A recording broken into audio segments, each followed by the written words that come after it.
Indo direto ao ponto, assim, eu queria escutar de cada um de vocês qual que é uma operação atualmente que você tem muita confiança e uma que você não faria nem a pau.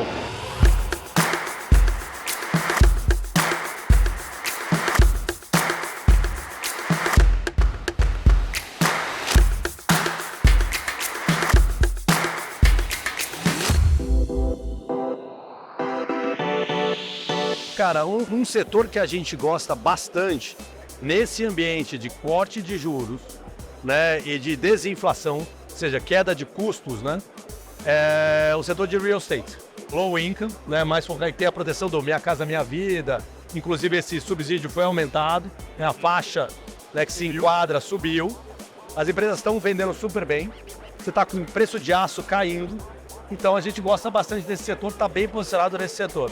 Legal. O que a gente não gosta? Eu fiz a tese short de Renner. Eu não sei se vocês lembram, mas assim, foi exatamente há um ano atrás, que foi meados de agosto. Foi. A Renner era 28, 29 reais. A bolsa era 116 mil pontos.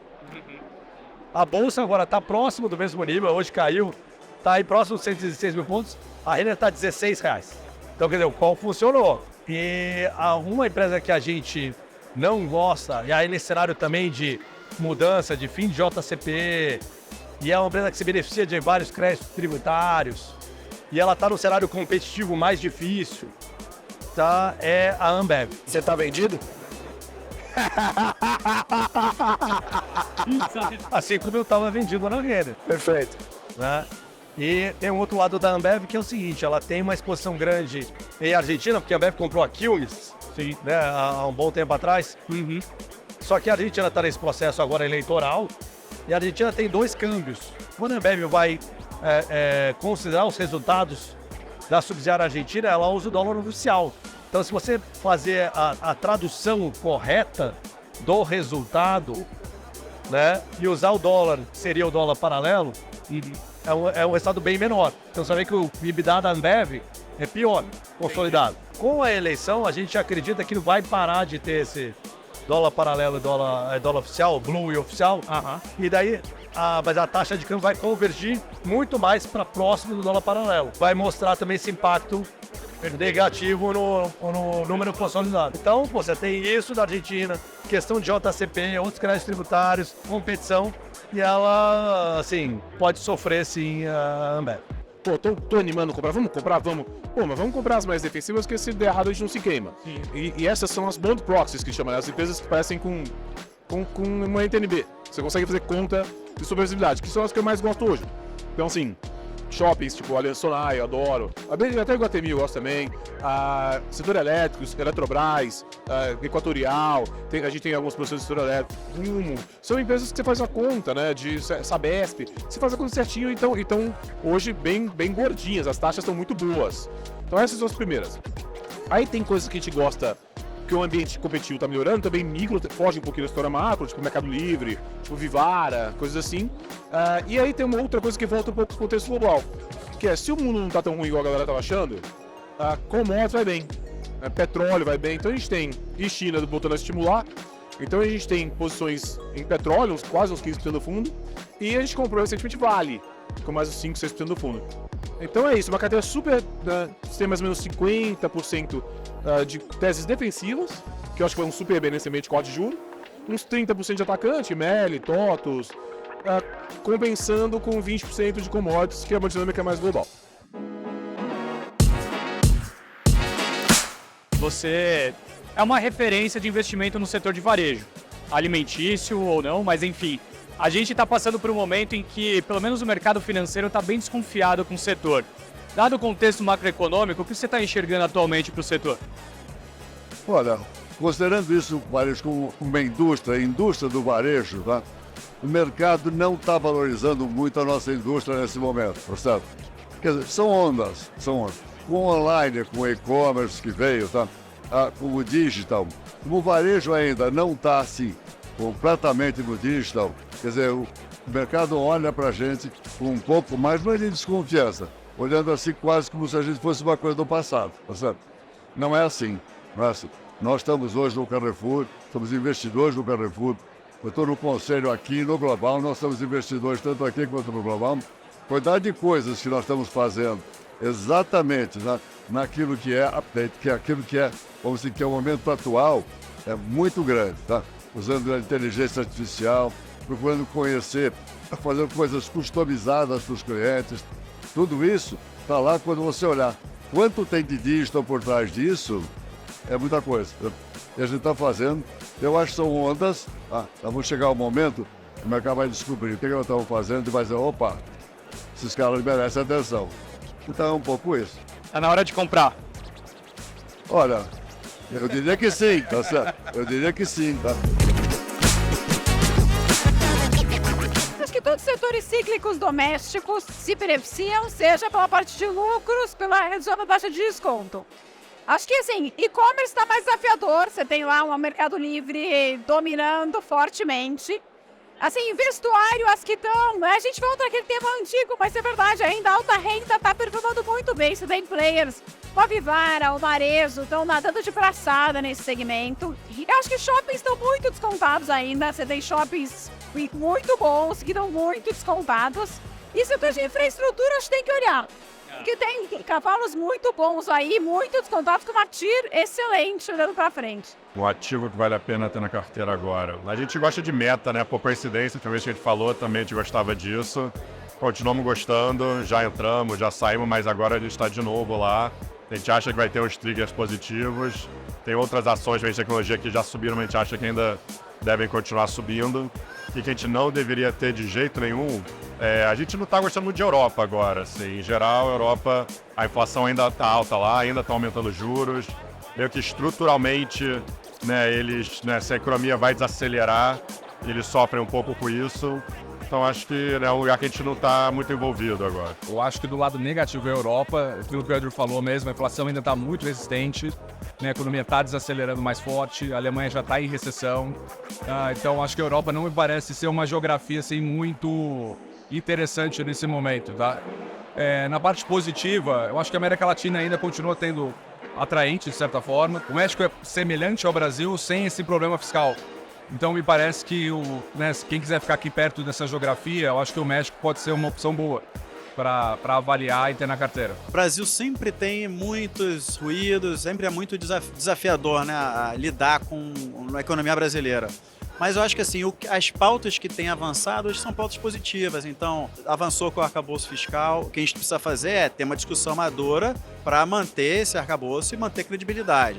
Avançou com o modelo de meta de inflação, a inflação está cedendo, a gente está com uma discussão super importante, que é a discussão de reforma tributária do consumo, porque a tributária do consumo talvez seja aquela reforma que traz o maior impacto em produtividade. E se você for conversar com o pessoal da FIT, que fez o upgrade do Brasil, o que eles estão vendo? A gente teve uma sequência de reformas relevantes nos últimos 5 anos, que tem impactado em produtividade. Todo ano a gente tem um PIB realizado maior do que o que o mercado tem projetado no início do ano. E a gente está discutindo uma reforma que pode fazer uma diferença aí no médio prazo. Então eu estou mais otimista. Só que o futuro está para ser escrito. A gente tem que ter discussões importantes, maduras sobre os temas, né, construir e não ter retrocesso. Acho que se a gente conseguir avançar nesse sentido, é positivo para o país. E o país, acho que tem avançado nos últimos, 20, 30 anos, que tem sido tem ciclos positivos, a gente tem uma tendência positiva de longo prazo. Hoje as nossas carteiras elas estão posicionadas no que a gente chama de bond proxy, que são os papéis mais sensíveis a juros. Então, características um pouco mais defensivas, mas que tem essa relação muito grande com os juros. E o que a gente chama aqui de cíclicos domésticos, que tem uma correlação maior com queda de juros e uma sensibilidade maior a ciclos econômicos, né? E aí envolve tanto o setor imobiliário, a gente tem uma posição grande hoje em Aliança, que se encaixa em uma bond proxy, muito focada aqui em média renda. Então, a gente está vendo esse alívio da inflação que é tão importante para a renda disponível dos consumidores. Então, a gente acredita que esse é um segmento que vai performar melhor, além de ter um micro muito favorável, né? Uma empresa que está consolidando o mercado, tem muitas questões micro ali de reciclagem de portfólio que ela pode fazer e que a gente acredita que deve trazer uma boa geração de valor. E um outro exemplo aqui que eu posso citar é o Grupo Mateus, que também também está localizado ali no Nordeste, tem uma questão de renda importante, inflação de alimentos para baixo, isso traz um consumo maior e tem características muito importantes na nossa visão, que é saber alocar o capital, ter um bom management e ter espaço e barreiras de entradas relevantes. Então, hoje a gente tem posicionado o portfólio mais para esses domésticos, e aí fazendo um link com o Small Caps é um subsegmento que é muito mais diverso e muito mais focado em local, né? O Ibovespa ele é muito focado em commodities e bancos, né? Quando a gente faz Small Caps, a gente tem uma exposição mais ao mercado local e por isso que também é um dos motivos que a gente fica um pouco mais otimista com o segmento. E hoje, em geral, a gente está um pouco menos exposto ao que a gente chama de cíclicos globais. Então, menos exposição em commodities em geral. Então vamos começar pela mais fácil, que aqui eu não faria nem a pau. Eu não teria posições que dependessem, digamos assim, da trajetória fiscal de longo prazo brasileira. Em particular, questionamentos a respeito de inflação implícita. Assim, eu, nesse momento, já tive comprado em inflação implícita, não estou no momento, mas eu acho que é um cenário muito difícil para você tentar se apoiar em valores nominais. Então, assim, eu, por exemplo, tenho mais facilidade de aplicar o juro real de longo prazo, porque eu acho que, assim, que eventualmente, numa crise um pouco mais alta, acontece até o contrário, a inflação vai um pouquinho mais rápida. Mas eu teria muita dificuldade de ter na minha carteira ativos nominais de longuíssimo prazo, porque eu acho que o cenário é muito aberto para isso e, eventualmente, você pode ter alguma contaminação da discussão fiscal lá de fora aqui para dentro, tá? Então, esse é o primeiro ponto. A posição que eu acho mais interessante é a posição que eu tenho carregado há muito mais tempo, é uma posição de inclinação dos Estados Unidos. Eu acho que, assim, que se essa desaceleração acontecer, eu prefiro ela em relação ao aplicar, eu gosto de aplicar também, mas eu prefiro ela em relação ao aplicado porque, como eu falei, eu acho que é o grande instrumento que a gente tem. Os juros se desacelerar o mundo, principalmente nos Estados Unidos, e acho que a curva, exatamente por causa do fiscal do outro lado, vai ficar muito, muito empinada. Então a gente tem argumentos muito fortes numa direção e argumentos muito fortes na outra, numa curva que é relativamente flat, ou seja, que o custo de você fazer isso é relativamente baixo. Então tem uma questão de timing nessa operação que é super sensível, mas eu gosto demais. Vou falar uma macro e uma micro que a gente tem hoje em dia, né? A macro a gente está aplicado em diversos países, a gente está acreditando que a desaceleração vai vir. Eu acho que eu perco pouco se ela demorar a vir, porque os preços são muito bons. Tudo meio líquido, meio barriga da curva, um pouco inclinado também. Então, assim, isso acho que é uma das operações que a gente tem no macro de maior convicção. No micro, essa operação short grãos, comprado em óleo, a gente adora. Acho que o fundamento, a gente reduziu um pouco na margem, mas o fundamento está acontecendo conforme a gente achava que ia acontecer, uma vez que demorou pra caramba, como vocês sabem, a gente ficou nesse trade do óleo no primeiro semestre. O que está acontecendo agora nada mais é que é parecido com o que estava desenhado na planilha 6 meses atrás, mas está acontecendo só agora e o preço só foi reagir agora. Grãos, a super safra de milho, também bastante convencido que tem mais downside. O que eu não faria hoje é um trade que é meio... eu não quero fazer esse trade no curto prazo, mas tem uma chance da gente fazer ele. O short China, eu acho uma maluquice aqui. Na nossa cabeça lá, eu acho que o mercado de real estate já sofreu bastante, quando você vê em quantum. A discussão de que vai ter um Lehman Moment pode acontecer, certo? A probabilidade, mas eu acho que é baixa lá dentro. Quem gosta de moral hazard é os Estados Unidos. Eles aprenderam depois da Lehman que moral hazard pode dar problema. A gente nunca sabe muito bem como é que termina. Eles não vão deixar acontecer, eu acho. E os valores são muito baratos. Então, assim, shortear a bolsa da China, porque está incrível, eu acho uma loucura. Nossa inclinação é comprar acreditando que a gente está próximo do fim e que o processo de criar confiança, aumentar o animal spirit da China vai passar pelo mercado de capitais, não vai passar por um fiscal grande, bazuca, como aconteceu no passado, não vai ser isso. Vai ser, eu acho que via incentivar investimento no mercado de capitais. As empresas, as ações estão muito baratas, o mercado de capitais está muito oversold. Eu não ficaria short de jeito nenhum, porque a China está em crise. Hoje no varejo eu tenho eu tenho menos visibilidade, então não necessariamente falar, não dá para ter nem a pau. Talvez seja uma limitação que a gente tem hoje de visibilidade, de ver o que vai acontecer na reforma tributária, enquanto isso vai impactar no final do dia, cara, decisões que são feitas de longo prazo. Então, se você me falar, você vai ter 50 anos para você migrar, porque a proposta de tributação hoje, até o que eles estão imaginando, cara, 50 anos esquece. Teto de gastos não dura nenhum ano, imagina 50 anos no Brasil. Não existe. Mas, por outro lado, se a gente começar a ver impacto pesado, tanto do ponto de vista fiscal, né, da parte de logística, distribuição, de como é que isso vai pegar nas empresas, pode ter um impacto negativo significativo. Então hoje eu acho que o setor de varejo é um que a gente está mais reticente. Não diria totalmente negativo, acho que tem boas oportunidades, mas um pouco mais reticente. Né? E na ponta oposta? Cara, aí já é um pouco da nossa carteira estrutural, né? A gente tem tradicionalmente uma tese de eletrificação. Essa tese, hoje, ela está um pouco mais concentrada em lítio, como vocês sabem, já há bastante tempo, mas a gente já começa a ver desdobramentos dela. A gente tem investimentos hoje em urânio, né, na geração atômica e também na parte de grafite, que a gente acha que vai ser uma tendência, ainda dentro de baterias, que vai ser uma tendência mais prolongada daqui para frente. Na ponta longa, então, a Sigma, né, a empresa de lítio. Na parte de grafite, a gente tem a Southstar Battery Materials e na parte de nuclear, a gente tem a Cameco. A gente gosta de bolsa no Brasil. A inflação hoje no Brasil está abaixo de 4. A inflação no ano que vem, a expectativa é que seja 3,87. Mesmo nos Estados Unidos, a inflação hoje está em 3,1%. Se a inflação cai, o que os bancos centrais começam a fazer? Eles cortam os juros. Perfeito. O Banco Central Brasileiro começou a cortar os juros agora na primeira semana de agosto. Esse é um longo e grande processo de corte, que no final do ano que vem, em dezembro do ano que vem, os juros vai estar num nível muito inferior do que está agora. Então, quando os juros caem, é bom para a Bolsa no Brasil de forma geral.